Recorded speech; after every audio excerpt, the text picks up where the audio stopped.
Hello YouTube and welcome to an all new Elder Scrolls lore video. Today a short video on Tamriel's coolest frog, the dragon frog. And don't come at me like, but Zork, the mossfoot croaker frog is way cooler. No. The dragon frog has wings and breathes fire, so the mossfoot croaker is a loser frog in comparison. I'm sorry. Anyway, let's talk about the dragon frog.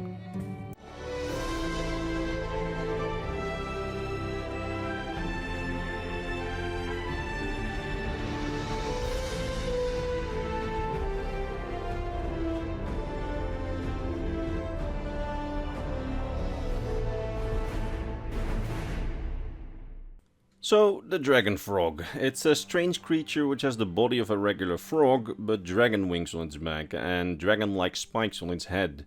While they originally came from Hammerfell, they have spread across Tamriel, and now they come in many different variants across Tamriel, with most subspecies of dragon frog being able to breathe fire, but some having evolved to even breathing poisonous gas.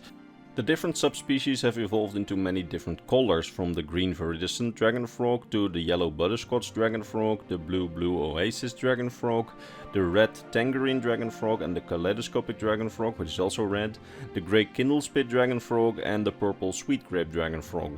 It seems like the grey kindlespit dragon frog from Hammerfell is in fact the original subspecies, which quickly evolved to take on several other colors as the species entered new habitats across southern Tamriel, as the dragon frog seemingly prefers warmer climates, as none of the cooler provinces to the north have dragon frog population. Now, the dragon frog is quite an efficient hunter, as it uses its breathing attack, like fire breath or poisonous gas, to attack and, in the case of fire, even roast bugs that are flying past, like flies, butterflies and dragonflies, which it then catches with its long tongue when it's dead. They are quite useful creatures, since they are really efficient bug eaters. Some have even bred them for pest control purposes, letting a few of these frogs in the house to quickly get rid of bug populations. As such, they make for quite useful and of course also really cute pets, but while some breed them as pets, others have bred them for food purposes. For example, the yellow butterscotch dragon frog likely lends its name to its tastes, as the Argonians tend to name creatures based on their taste, and this specific type of dragon frog lives in Blackmarsh. And it's also said that the sloth, gigantic frog-like creatures from the continent of Thras, which is west of Tamriel, actually also breed dragon frogs as tasty snacks.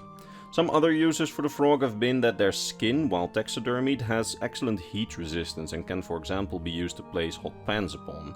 And it's also said that in years past the dragon frog was actually bred by the winemakers of the Somerset Isles, as they could use its smell senses to perfectly ascertain whether or not their grapes were ripe. But this quickly adapting creature then changed its entire diet, no longer eating bugs but starting to eat wine grapes, turning them into a pest plague on the Somerset Isles, with winemakers having to go to great lengths to keep that subspecies, the sweet grape dragon frog, away from their vineyards, as they eat the entire harvest if the winemakers aren't careful. Now, the dragon frogs have also been bred for their fire and poison gas breathing abilities, with some breeding them as pets to guard them so that they can burn anyone who tries to mug them, and others breeding them because the poison gas that they breathe actually isn't deadly to humans, elves, Argonians or Khajiit, but rather functions as a sort of hallucinogenic drug, so yeah, these frogs are even able to give stoners a good time. Their strange biology, a half dragon, half frog, also makes them a favorite of Tamriel's children, with many fairy tales and folk tales having been created, likely as children's stories, around the dragon frog. One children's story says that once the dragon frog were massive frogs, far in the past, who were jealous of the dragons and their wings. The dragon frogs then made a pact with the Daedric prince Pereite, who gave them wings but in exchange made them really small creatures. Now, another children's story says that the dragons of old, which are supposed to be extinct to the people of Tamriel, remember, although they are basically everywhere with the way it's handled right now in the lore, but to the average peasant they are supposed to be extinct. But yeah, that story says that the dragons of old actually evolved into these fire-breathing frogs over time, so that's why the dragons are no longer there, according to that children's story. Now, one final thing that we learned during the Thieves Guild questline of the Elder Scrolls Online is that when it's mating season for these frogs, females of the species emit a really strong odor, which looks like smoke apparently from the outside, which attracts all male dragon frogs of the area to the female dragon frogs, which can then result in massive frog gatherings. Pretty fun, right? So, yeah, I hope I could convince you that the Dragon Frog is in fact Tamriel's coolest frog, far cooler than any other, specifically that lame Mossfoot Croaker frog. Anyway, that was basically all I could say about the Dragon Frogs, and I truly hope that you learned something new about the Elder Scrolls lore today. And if you did, maybe consider returning for the next Elder Scrolls lore video, probably next week.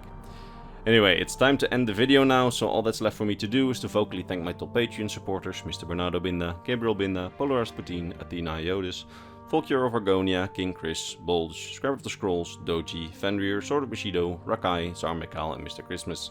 It's thanks to these people and all the others on screen that this channel stays alive, and for that I'm very grateful.